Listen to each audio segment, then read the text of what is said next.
Hi there, fans of tabletop sports, Tabletop Baseball Plus channel here. I am Tenacious Earl, or you can just call me Earl, or whatever you want to call me. Okay, so we just finished up golf. A full season. Hurrah, hurrah, hurrah. That was definitely fun. While it lasted, it had some surprising things that went on in it, some ups and downs, some basically shows you what the History Maker franchise is about, if you want to call it that, from play games. Definitely had some guys who didn't fare so well because they got injured or they had some things that didn't go their way, but that's all done now, and so we're gonna start embarking, if not on a full project, if at the very least I'd like to aspire to try and get a project a little bit along the way, and that is using the game APBA Soccer, which I got probably 2 months ago by now, and I've just been really focused on getting the other project out of the way before I started. I did play some on here, and there's some little updates I need to give you because I did some more reading in my downtime, and I need to make a couple of little adjustments to the way that I may have said things were done, but that's okay, we'll get to that. Okay, so what is this project? You see it's called AltPrem. 2017-2018 AltPrem. Well, what that will be is an alternative Premier League. So the English Premier League, 20 teams, and basically that's 10 matches per week, and then there's a 38-week season. So that's a lot of matches. I don't know if I'm ever going to get done with that, but it's at least worth aspiring to it. I at least want to get through a couple weeks of it, and see what happens from there. See how it plays out. I may just get the itch to want to keep playing it some, and I may just have to commingle that with my second season stuff for a little while. Try and do a little bit of both. But so alternative Premier League, more or less what my thought was. I like projects that present a spin on reality. I did the Phillies project, which was basically an exact replay from the standpoint of lineups and everything, and that's probably the closest to like for like that I've done. I liked the first Tenacious Baseball League that I ran, which was, had random lineups and things like that, and it was a 10-team league that you did 54 games for every team, and it was a custom schedule, etc., etc. And and I've got other projects that are kind of going along. The Nine Nations Football League, and since its second season is like that as well, 9 teams with 8, so 8 home and homes makes a 16-game schedule. That kind of works out nicely, kind of like the NFL schedule. So what AltPrem is going to be is I created my own schedule generator, which did so the Premier League is, like I said, 20 teams. They play each other twice, home and away. That's 19 games at home, 19 games away, 38 games total for each team. So I created a 20-team round-robin schedule generator, and then just doubled it and reversed everybody, and then was able to randomize that. And so I have created an alternate schedule. So it has all the teams involved, but it's completely different schedule. And whether or not that makes a lick of difference, I don't know, but it kind of brings me away from exact lineups that were used in real life, because these teams aren't really it's different lineups. It's different, or it's different, potentially different tactical combinations and things like that. So, granted, they have played each of these games in that past season, but APBA Soccer gives you injuries and it gives you things, and so it's a bit more, it's going to be hypothetical in many ways, that you're going to get some injuries that didn't really happen in real life, and you may get others.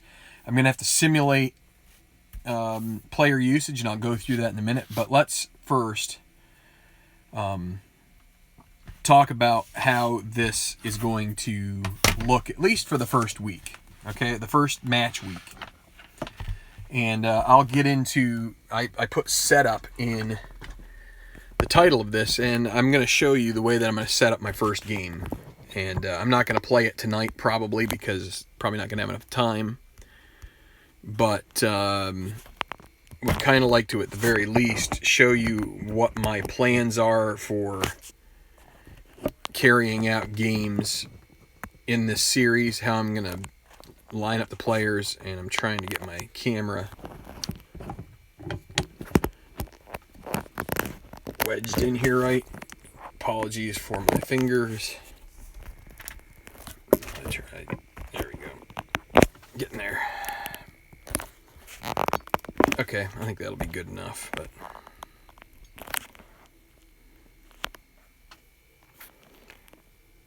okay. And I got to get to a little different zoom.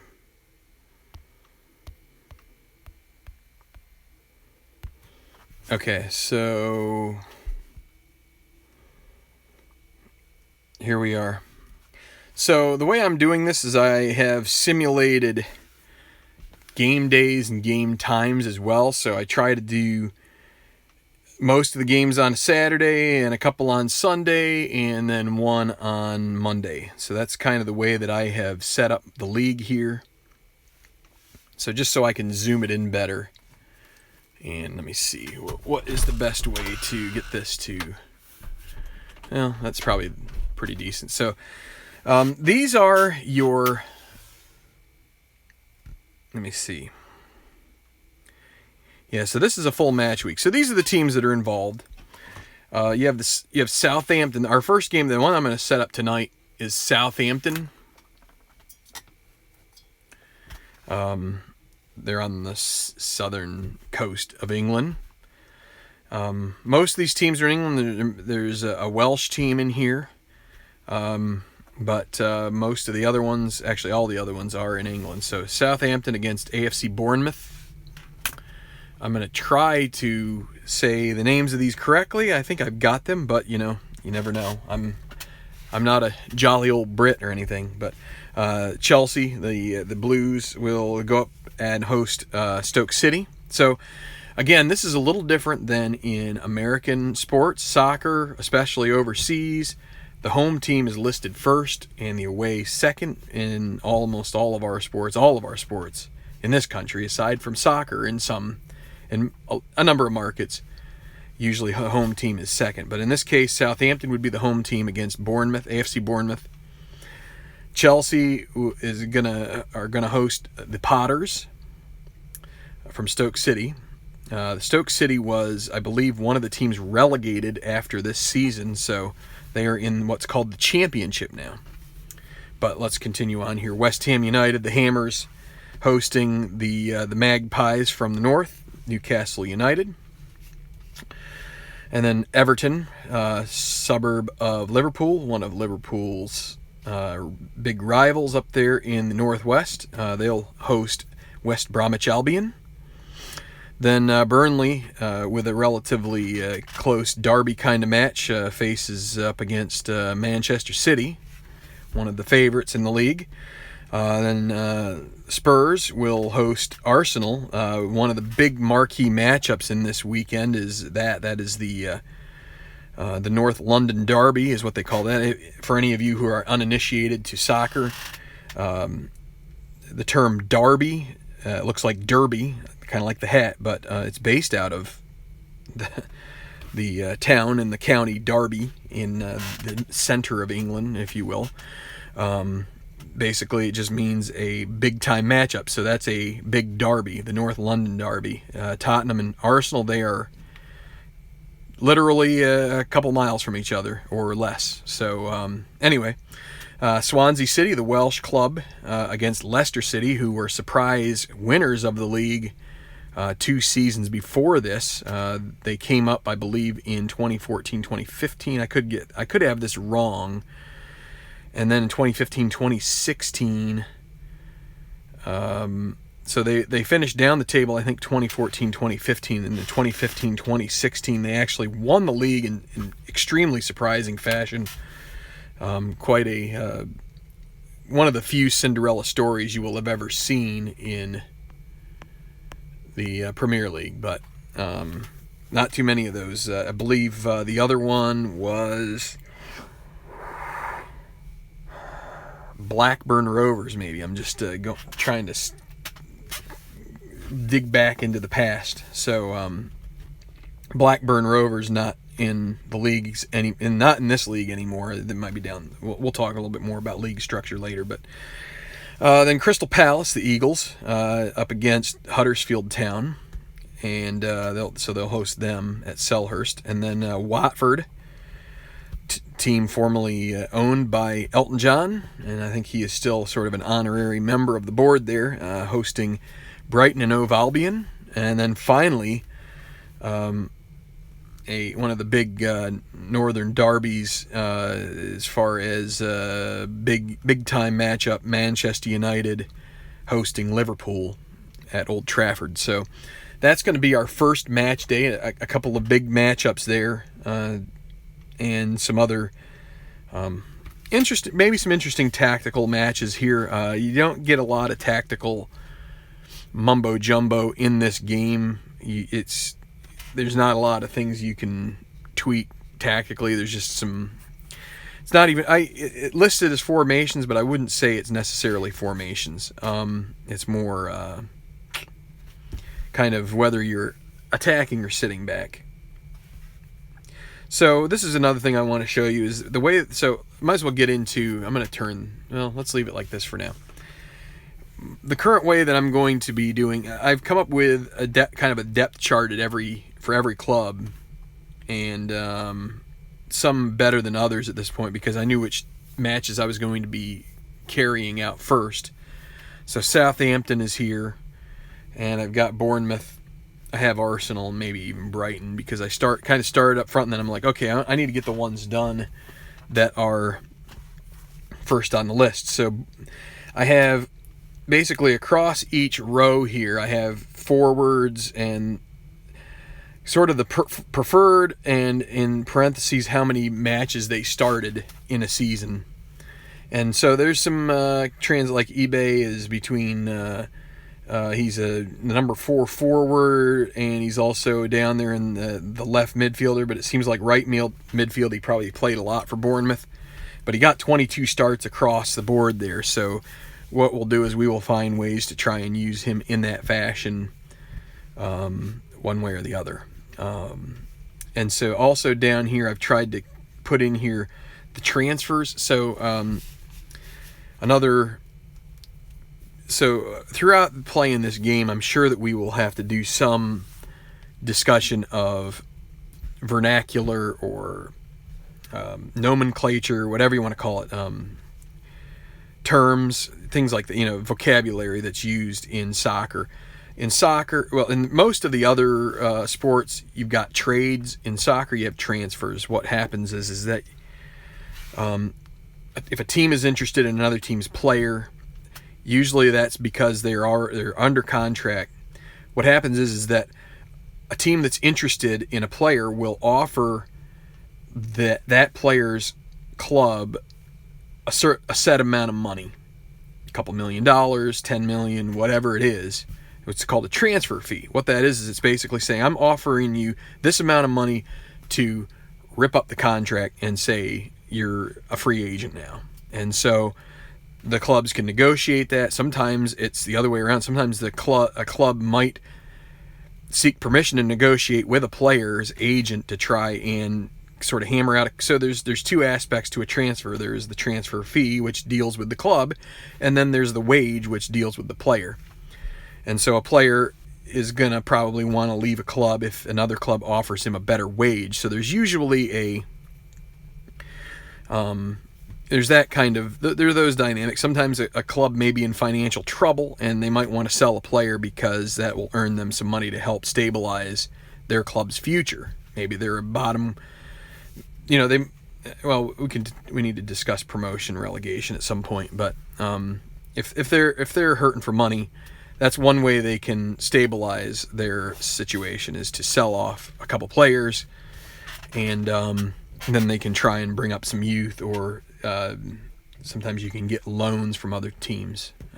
But anyway, so a transfer is basically a trade, but it's more of a trade for money. There aren't that many player-for-player transfers in international football, soccer, whatever you want to call it, association football. Usually, unless it's MLS, which MLS is a special case because they aren't really clubs. MLS is basically a club of its own, and the teams in that are all sort of, all the players are basically owned by Major League Soccer. So,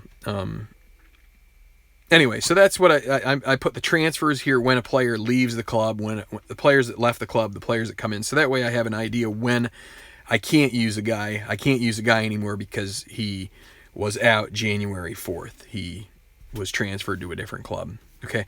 I have also tried to list the players that have been the most substituted into the game and the most that were substituted out. Now, another thing about soccer, if you're not unfamiliar, is that you're only allowed 3 substitutions in a game, period. You cannot, you don't have free, it's not like basketball where you free sub in and out at the stoppages. It's not like hockey where you have line changes, or football where in between plays you can shuttle players on and off.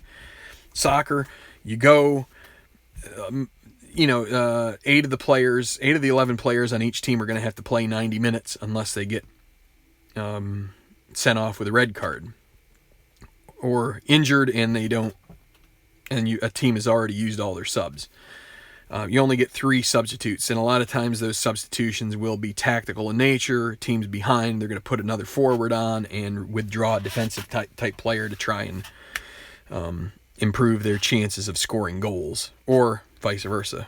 If they're ahead, they might want to try and field a more defensive lineup towards the end of the game. So, let's see. There was something else. Okay, let's talk about the promotion and relegation thing real quick. Might as well go here and just do this. So, 20 teams. Every season, the bottom 3 teams in the Premier League are ejected from the league. Basically, they're cut loose. There is a pyramid in almost every international soccer system, and it's a free flowing pyramid in a way. America is one of the few that does not have one of these, but the Premier League is the top league in England. There's a league then called the Championship, which is the second division in England. So the 3 teams that get relegated, that's the term for it, relegated from the Premier League, move down to the Championship for the following season. So I believe in this case, these were Stoke, I believe Swansea City, and maybe West Brom. I'm pretty sure that is the case. So those teams had to move down, and they're playing in the Championship now. While 3 new teams would come, the top 3 teams from the Championship move up. And likewise, in the Championship, the 3 bottom teams from there move out, and they go into what's called League One, which is the 3rd division. So you see there's sort of this movement. Sometimes a team can come from 4 or 5 divisions down and progress their way to the top. And sometimes there are teams that get stuck in limbo in the Championship for many, many years. One team that is like that is Leeds United, who are, it's a big city, but they haven't been in the Premier League in over a decade, if I recall correctly. So you get that sometimes where a big club has won titles in the past but just can't get back. So, all right. So let's see. What do we got here on the time? Well,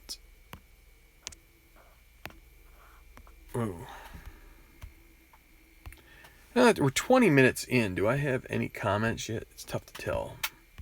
Doesn't look like it. All right. I'm going to turn the light back on here. I don't think you need to see this anymore. So it's basically going to be similar to Premier League, just with a different schedule. Now, let's zoom this guy back out again.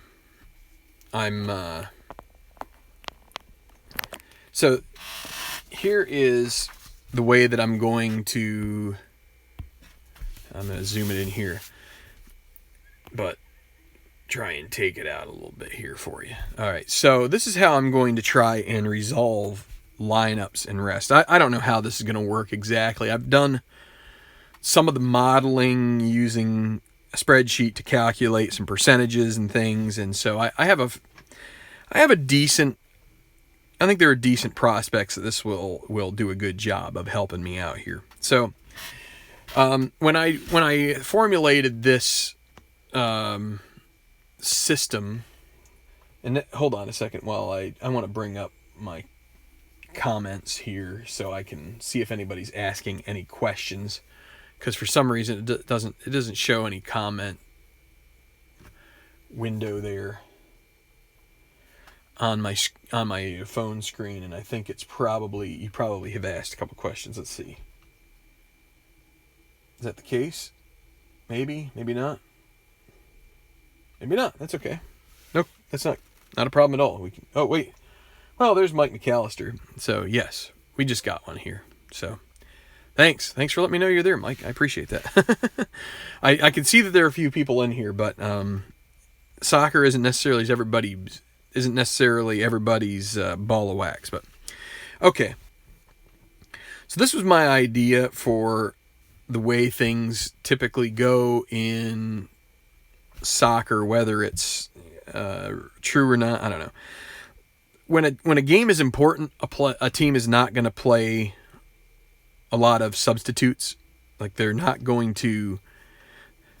When a game is important, they're going to probably play their best lineup if they can, with possibly some tactical changes. But for the most part, now if a good team is going up against a not so good team, then the good team may make a few more changes. But I wanted to make it reasonable, so this is how I've decided to do this. So you can see here we have table position on the left. So this, okay, another term that is in football is table. The table is the standings, okay? And what I'm going to have to do is, for the first week or two, I'm going to be using the standings compared to last year. So 17 to 20, that would be team number 17 in the 2016-2017 standings, and also the three teams that were promoted from the championship would be in this, and then I'll just use whatever the rest of them are for this. But so let's say that a team that finished 1 to 4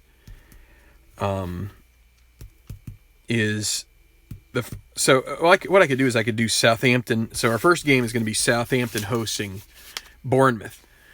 Southampton was number 8 in the league. Bournemouth was number 9. So what we can do is we can go here and we can say, okay, Southampton is 8 in the table in that previous year, and they're going to go up against a 9. So what we can do is we could take this and say, okay, I'm going to roll a D20, and hopefully you can see this. 1 to 10 would mean that you have to check on 2 different changes. If it's 11 to 14, it's 3. 15 to 19, 4. 20, you would have to check 5 different potential changes in your lineup. Okay? So what happens then? Okay, well, then we have another level of check. This is somewhat inspired by the Stratomatic system, but a little bit different. So I said if. It's all we're going to be checking this every time, but there's also a way to make sure over here that you don't get burned every time. So you would then roll the 2d6s for the number of times. So let's say you had 2. Let's say you rolled a 9 up here on this, and so they had to check twice. So you would roll 2d6s, add them together. And so if we rolled these two, just for instance, and you can't see that, but it is 8. So you come here and you say, okay, central midfielder, and we would take the central midfielder that is based on their formation would be the most substituted from their starting lineup. So if you've got a 4-man midfield, you would likely have 2 center midfielders. You would take the one of those 2 that were the top 2 that had the most opportunities for sub, and then you come over here and you have to see how many times they started in the league, and then you roll your d20, and then if it was in this range here, like if they started 34 matches, if you roll the d20, if it's 1 to 15 they start, if it's 16 to 20 they sit, and then you would roll again. So it's just a way to try and give you the opportunity to use some substitutions, and so you just don't have static lineups every time that are the same all the time, if that makes sense. So you can see here that some are, I've tried to do this where it's about, so for the forward and the 7, so 7 is the most common rolled when you add the 2 d6s together. So the forwards end up being about 18 times they will be checked per season, okay? So that's quite a few times, but it's a little heavier in this chart here than what would be statistical, but I'm not too concerned about that because forwards do tend to be a little more forwards can be subbed out a little bit more. Teams usually have multiple forwards that are, I mean, granted they have certain tactical positions, et cetera, but the rest of the positions, aside from goalkeeper, it's in about the 10 to 15 times per season. So 38 games, 10 games, it's what is that? That's about 25%. A little more than 25% of the time that they would get checked, and so up to 15, which would be maybe 33, or maybe a little bit higher than that. So it's just to try and interject some opportunities to use some other players. Lastly, one other thing before I get into actually setting up lineups, and that is these charts here. So there was a chart that I showed you earlier in one of the other videos about the reference charts. Those are correct. What I wasn't correct with are these tactical charts. The line at the top is actually the defensive tactic. The ones I had created before listed this as the offensive, and I started reading a little bit and then doing some deduction, and sure enough, it makes more sense that a 4-3-3 against a 4-3-3 is going to have a lot more opportunity to go than a 4-3-3 defending a 4-5. I mean, even if a 4-3-3 defending a 4-5-1, the 4-5-1 is not very likely to carry much of the play. It's a little bit subtle because each time you have, I think where it's most stark, maybe your 4-5-1. Let's see. 4-5-1 defense against a 4-3-3.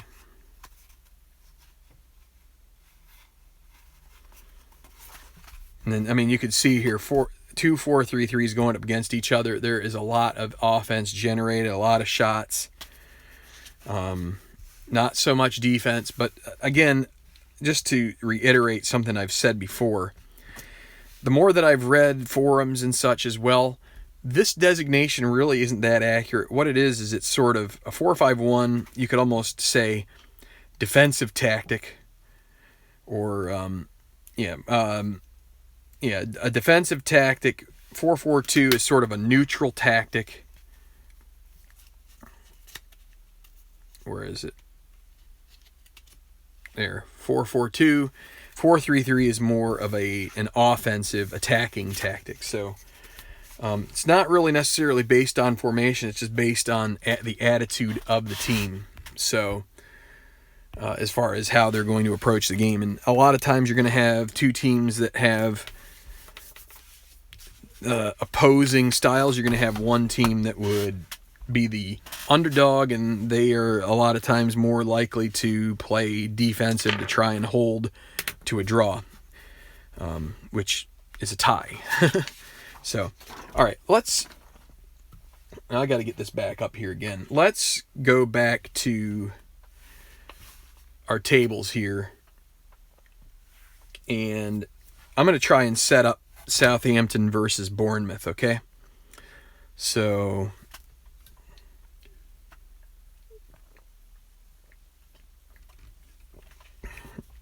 while that's loading up, get a drink. Okay. So what we're going to do here is we're going to take our list. And again, we said Southampton was 8 and Bournemouth is 9, so we're going to roll the D20 here. I'm going to get a little bit more colorful D20, because the one I had out was kind of gray and black. It's just a little dull looking. So here I got a blue and white one. And so we'll roll it. And so Southampton gets a 6, so they will only have to check 2 changes in their lineup. Okay? So what we're then going to do is take the bottom part of this chart, and we will roll the 2d6s twice. The first time I roll it, it's going to be 6, which is a center back. So the center back is Yoshida. Yoshida is the least, and let's make sure that he didn't get well, actually I'm incorrect about that, because Hote was not transferred into Southampton until August 22nd, and this is August 12th. So Yoshida and Stevens are the center back pair, and so Stevens would be the one that he automatically sits in this game because he is a less than 24. So we're going to go with Virgil van Dijk will be the center back. Okay, so it'll be the other center back. So it'll be Yoshida. Stevens will not get to do this one. It will be, and I might have to find out where Van Dijk went to. I feel like it was Liverpool, maybe. So I'm going to have to dig him out of Liverpool's pack. And then we'll just switch him back once it's time. Yeah, he's right on top. There we go. So those will be the center back. That'll be the center back pairing, okay? And so we've got that change. And then let's see, let's roll these 2 again, and it's going to be 9. So the 9 is the right back. And so the right back is Cedric. And Cedric is 32. We then roll the D20, and it's a 14, so he will start. So Cedric gets a chance to start at right back. And then we basically do the rest of it is going to be the regular lineup. So Ryan Bertrand will be the left back. I don't know how well you can see the screen over here, but now we can go ahead and try to fill in the best we can. Keeping in mind that there are these transfers here, Guido Carrillo won't be able to be coming into the team as well until January, but so we can do. Now there are 4-5-1, 5 midfielders. That means there's 3 central midfielders. Oriol Romeu will be one of them. Then it'll be Lamina. If I can find Lamina, will be one, and Højbjerg will be the other. So those will be the 3 central midfielders. And then we got a left and a right. It'll be Redmond, Nathan Redmond on the left. And then on the right, it will be Matthew Ward-Preuss. So wherever the heck he went. And up front, we will put Shane Long as the James. I don't know why I had Matthew in my head. It's James. Sometimes that happens to me. And then it will be Forster will be the goalie. So Fraser Forster. So that will be our lineup here for Southampton. And then it's just going to be a matter of choosing our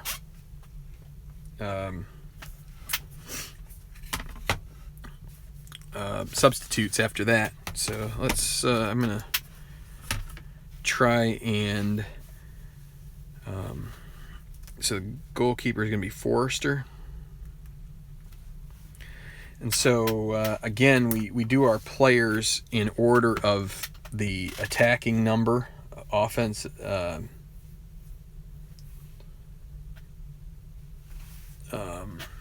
Yeah, let me double check this in the book because I want to make sure that I...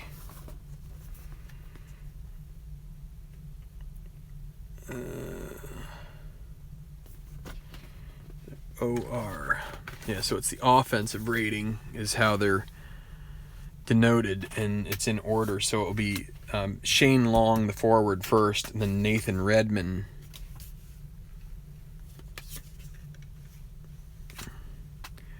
And then we go with that'll be 7 is Romeu. And Ward-Preuss, Bertrand,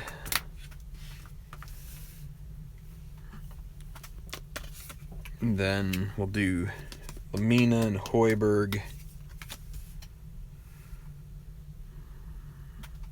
Van Dyke, Yoshida. Actually, no, we're going to do Cedric, Van Dyke, Yoshida, and Forster. All right, so that will. I'm just going to write them down here.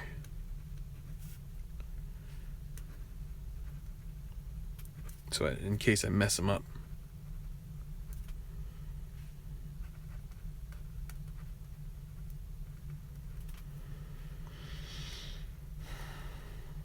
And after I set this up, I'm going to have to look at another... I found another chart which kind of gives an interesting way to adjust some of the defensive stuff as well, some of the defensive numbers, to make sure that you have an accurate defensive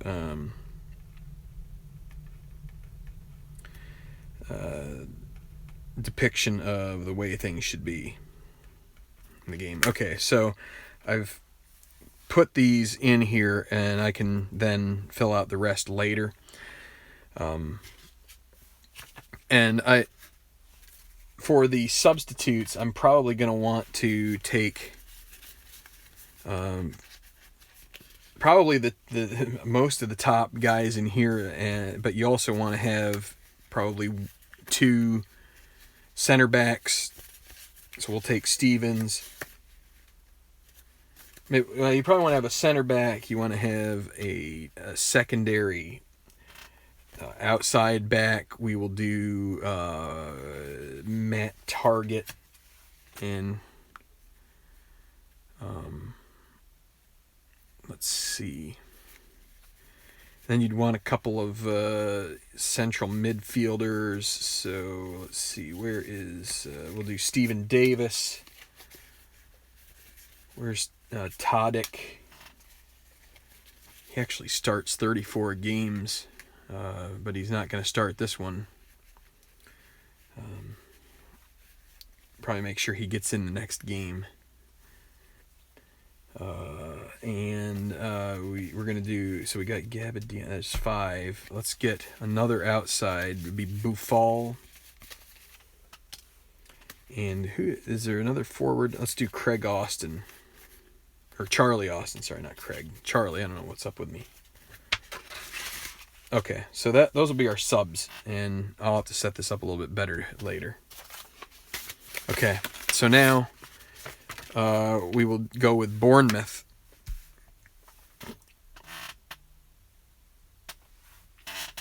And so, I mean, this is something that you kind of have to do for all of your games in a way. It's not just the amount of time you spend playing the game, it's also setting up. So in this case, they were 9th, and they're going to go up against number 8. So we're going to re-roll here. And it's 19, so they're going to have 3 changes to roll up. So let's see what they're going to do here. So they get a 9. That's again right back. So that's Francis. He's 31. And so he will start 1 to 12 for 31. So he does start. Let's get him out here. Simon Francis. Make sure, yeah, he wasn't brought in. So Simon Francis will be on the right. And I would say you re-roll if you roll the same. There's 9 again, so we're going to re-roll. There's 9 again. Okay, there's 7, so that's a forward. So their preferred formation, I don't have that written there. I'm going to guess that they're going to also be 4-5-1 in formation.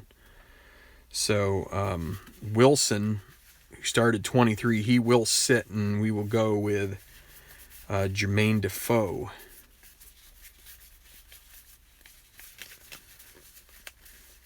Wherever he is, here he is. Okay, so he'll be up front. And one more check. 12, that's the goalkeeper. The goalkeeper's Begovic, and he started every game, so he's not going to sit. And so Asmir Begovic will get the start and goal. All right, so then we're going to do the rest. And again, we're going to go ahead with a 4-5-1 here. Actually, what we'll do is let's do 4-4-2. Of course, if we do that, that means we probably should start Wilson and sit Defoe. So let's do that. I'm going to say they're going to be 4-4-2 here. So we will do, we're just going to do things a little differently. Defoe will be one of the subs, but we're just make a little different situation. So it's going to be Joshua King. Callum Wilson will be up front. We're going to do Cook. So it'll be, let us get our central defenders. It'll be Aki and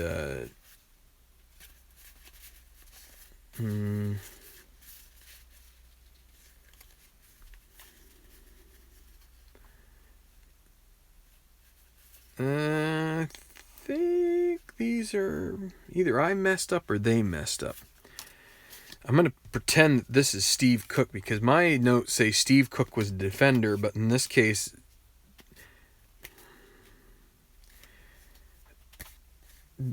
Lewis is listed as the defender, but he is, and by my notes, the center. So if maybe I'm wrong. So and Steve Cook would end up being a center midfielder along with Gosling. And then the other, Aki would be that. And then so the Daniels, whereas Charlie Daniels will be the left. Devil will go down to Georgia in this one. And then you got Pugh on the... what we'll do is because... Let's see, Frazier will be on the right. Yeah, we'll do Pugh on the left. Mark Pugh. Okay, so that will be our formation for them. And that's basically how I'm going to set this game up to go, and I'm going to double check and make sure that my notes are correct on this. But let's get some other.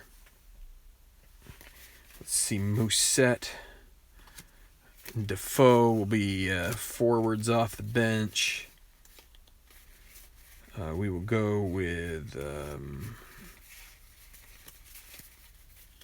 Let's see, eBay. Who else is... we'll have Sermon on the bench.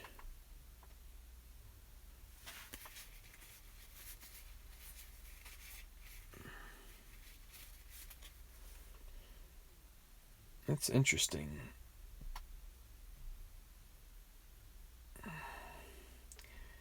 I don't don't have him listed here in any of my lineup stuff, but Emerson Hinman, an American, actually, is on Bournemouth. But he doesn't really play much in this game, but he won't be on the bench this time. We got 4. We need one more midfielder, we'll say. Actually, we'll throw another... We'll throw a Phobie out there, another forward, and then we'll get a couple defenders. We'll do...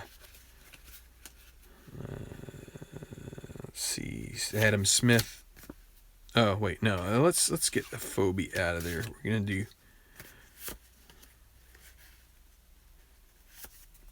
Mings, Smith, and then the backup goalie Boric. And I think I forgot to do a backup goalie for Southampton. That's a pedestrian mistake on my part here. Yeah, we're gonna want to do McCarthy instead of, let's see. You always want to have a backup keeper. I just don't want to mess up my cards here. So who are we going to take out? Let's take out, we got 3 midfielders.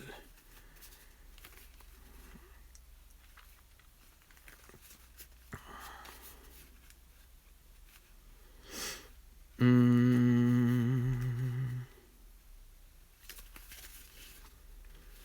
going to get rid of Charlie Austin for this game. He'll see some action later on. So that'll be our lineup. That'll be our subs for each team, and this will be our lineup for Bournemouth. I'm going to go ahead and fill out the sheet offline because I don't want to take up too much time. So that's basically going to be the procedure that we do from here on out. Now,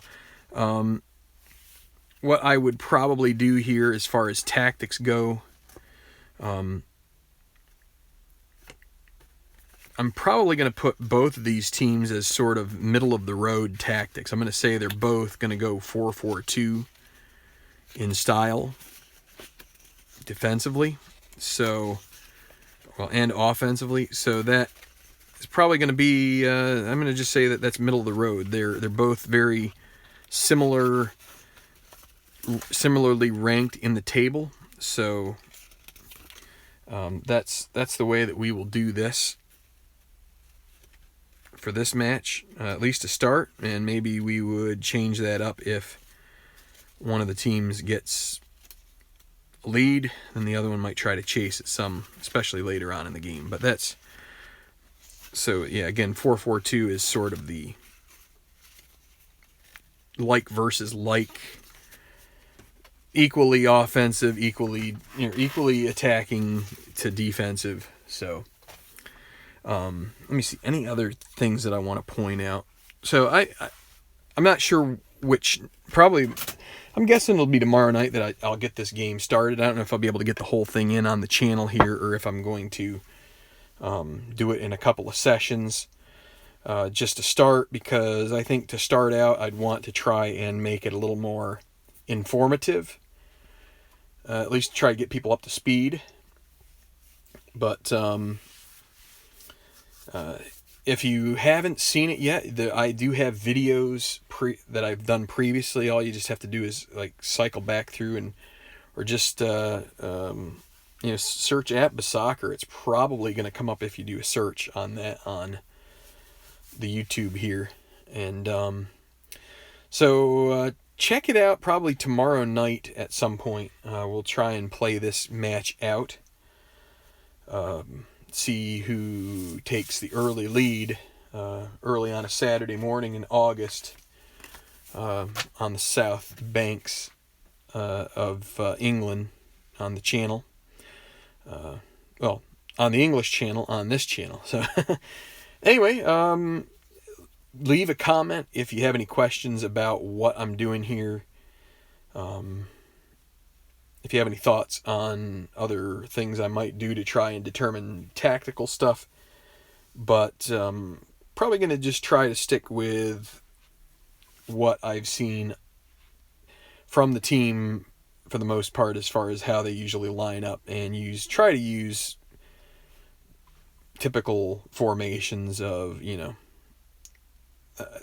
we may have some 5-man defensive, but it's more about the tactics. It's more about the attacking and defending stuff than just about your number of players. So All right, I'm going to sign off now. Thanks for hanging around here and watching some of the ins and outs of how this is going to work out here. Again, it might only be a week or two, but match week or two, but it may not. We may go on for a while. So see you soon, and enjoy your tabletop sports. And again, if you could hit like, leave a comment, that'd be great. See you later.